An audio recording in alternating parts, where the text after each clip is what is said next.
Olá, tudo bem? E vamos para mais um estudo?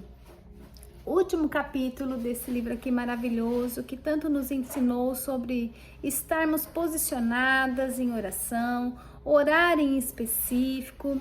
E hoje o capítulo vai falar conosco sobre além da oração, que outras disciplinas espirituais nós devemos praticar. Lá em Eclesiastes 10:10, a palavra nos diz: se o machado está cego e a sua lâmina não foi afiada, é preciso golpear com mais força. Agir com sabedoria assegura o sucesso. Tem uma história de um autor desconhecido que diz assim: um jovem lenhador forte e ambicioso estava ansioso para mostrar a sua grande habilidade em derrubar árvores. Certo dia, desafiou o campeão da empresa em que trabalhava, um senhor bem mais velho, para ver quem derrubava mais árvores. Em um dia de trabalho, o jovem cortador começou atacando árvores após árvores, com uma fúria jamais vista entre lenhadores. O velho cortador também se aplicava à sua tarefa com toda a perícia que os anos da experiência lhe haviam concedido. O jovem deu risadas quando lhe contaram que o velho lenhador parava para descansar, de tempos em tempos, sob a copa de uma árvore na floresta. É vitória certa para mim, pensou o jovem lenhador. Qual não foi a surpresa quando, no final do dia, o jovem ofegante encontrou o velho lenhador tranquilo e com 2 vezes mais árvores cortadas que ele. Então, ele descobriu que em cada período de descanso, o velho e experiente lenhador estava afiando o machado. A moral da história é que quem afia seu machado cumpre bem o seu chamado. E então você poderia se perguntar: o que a oração por filhos tem a ver com afiar o machado? Sabemos que orar é uma disciplina espiritual por meio da qual Deus abençoa, fortalece, ensina e conforta aqueles que o buscam e têm prazer em viver um relacionamento forte e profundo com o seu Criador. Mas a oração não é a única disciplina na vida de fé do cristão. Há outras práticas cuja aplicação em nossa rotina devocional nos faz crescer e amadurecer para cumprirmos bem o nosso chamado. E é aí que podemos afiar o machado, isso é, tornar nossas ferramentas ainda mais eficientes no propósito de lutar junto a Deus pela vida dos nossos filhos. Jesus disse: vocês não dizem, daqui a 4 meses haverá colheita? E eu lhes digo, abram os olhos e vejam os campos, eles estão maduros para a colheita. Os campos estão brancos, sim, e é a hora de colhermos o resultado de nossas orações. Deus, Ele tem prazer em nos dar alegria e ver os nossos filhos em seus caminhos.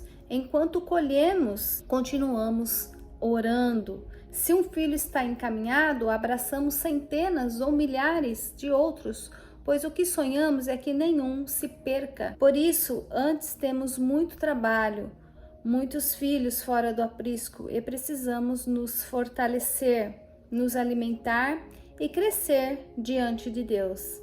Espero sinceramente que tenhamos uma vida plena com o Senhor, e isso vai além da oração.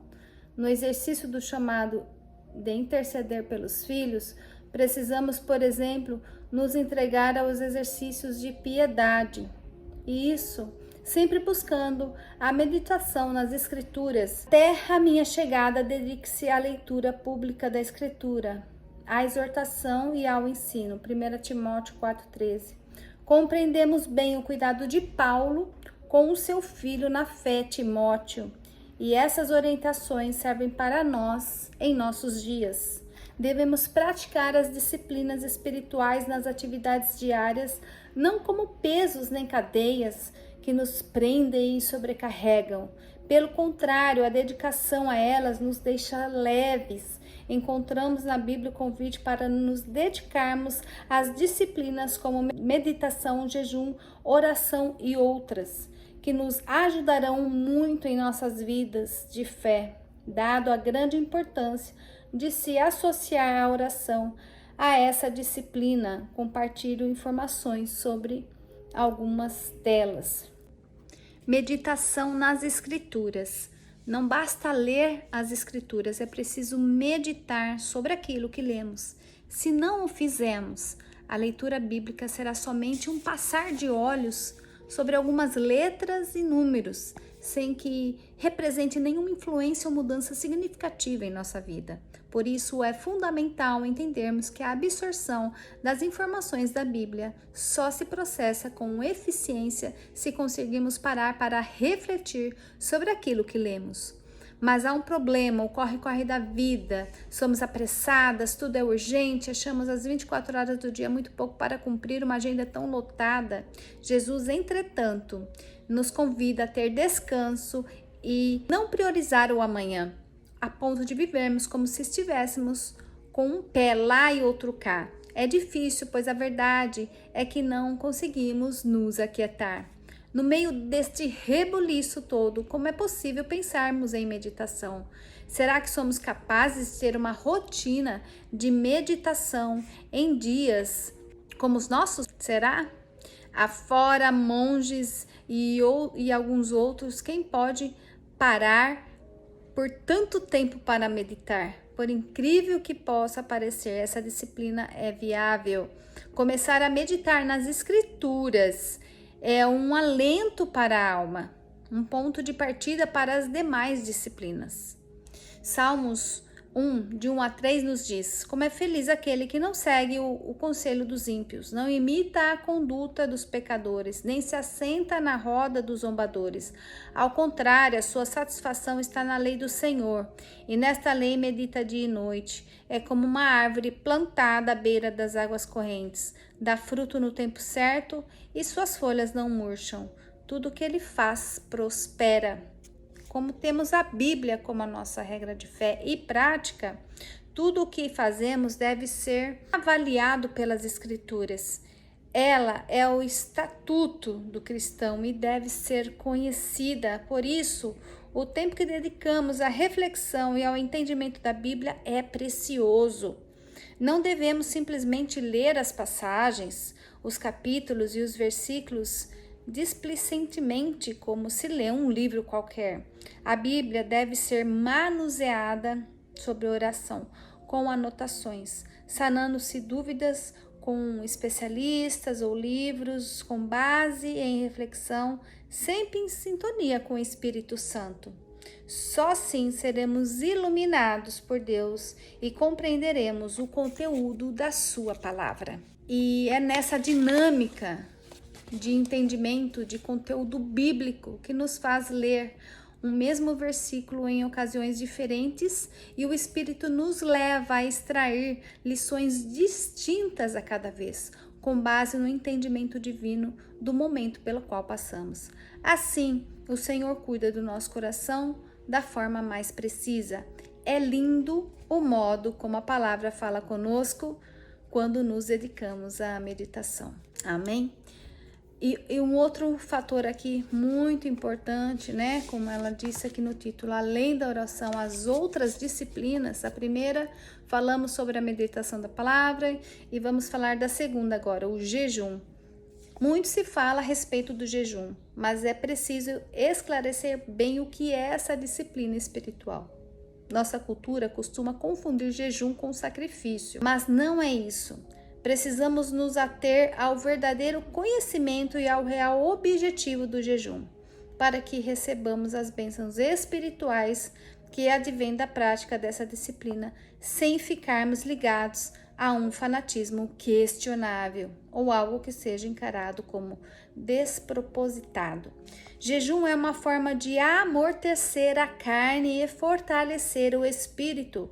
Na medida em que jejuamos, exercitamos o domínio próprio e com isso desenvolvemos o fruto do espírito, ao mesmo tempo que alimentamos a espiritualidade. O jejum é uma celebração e, portanto, deve ser feito com alegria. Jesus instruiu seus discípulos quanto a essa prática. Lá em Mateus 6, 16, 18 diz assim: Quando jejuarem, não mostrem uma aparência triste como os hipócritas, pois eles mudam a aparência do rosto a fim de que os outros vejam que eles estão jejuando. Eu lhe digo verdadeiramente que eles já receberam sua plena recompensa. Ao jejuar, arrume o cabelo, lave o rosto, para que não pareça aos outros que você está jejuando, mas apenas ao seu Pai que vê em secreto, e seu Pai que vê em secreto o recompensará. A Bíblia se refere à prática do jejum para fins espirituais, como sendo a abstinência dos alimentos líquidos e sólidos, exceto a água. Jesus, por exemplo, jejuou por 40 dias no deserto e nada comeu.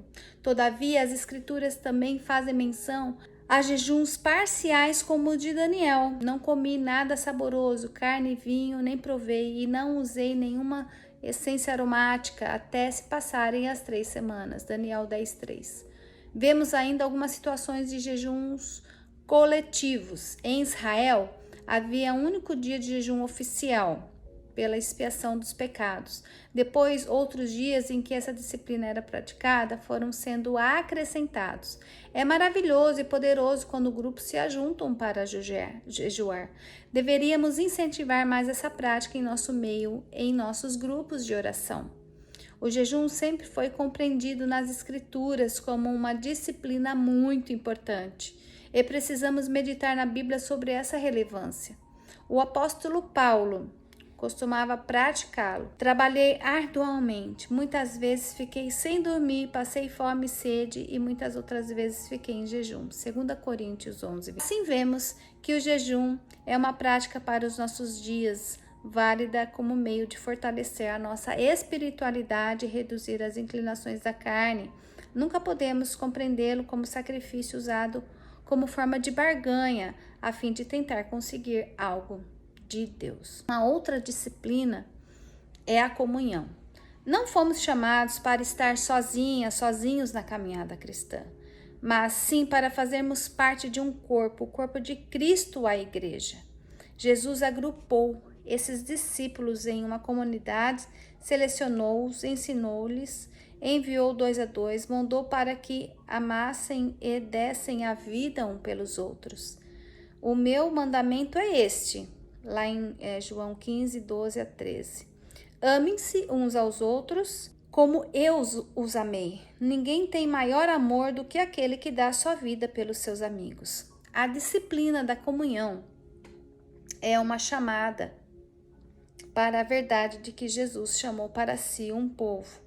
Vocês, porém, são geração eleita, sacerdócio real, nação santa, povo exclusivo de Deus, para anunciar as grandezas daquele que os chamou das trevas para a sua maravilhosa luz. Antes vocês nem sequer eram povo, mas agora são um povo de Deus. 1 Pedro 2, de 9 a 10. Viver em igreja, em comunhão, é um grande desafio, mas também um grande prazer, uma alegria, uma escola na qual aprendemos a nos relacionar mutuamente em Cristo Jesus. Apesar de sermos pessoas diferentes, com vida própria, erros e acertos, mágoas e feridas, precisamos aprender a viver em união. Não podemos deixar que a bênção da comunhão que Jesus nos legou torne-se um fardo para nós. A comunhão acontece quando estamos presentes na vida da comunidade que frequentamos e nos importamos com ela e com os irmãos. Como é bom e agradável quando os irmãos convivem em união. Salmo 133, 3. Não é bom que nos tornemos frequentadores apáticos da congregação, pois ela é uma extensão da nossa casa, do lar, da família. E é ali que exercemos o amor de Jesus, a compaixão e a misericórdia. Muitas vezes um irmão ou uma irmã tão diferente de nós. Amém?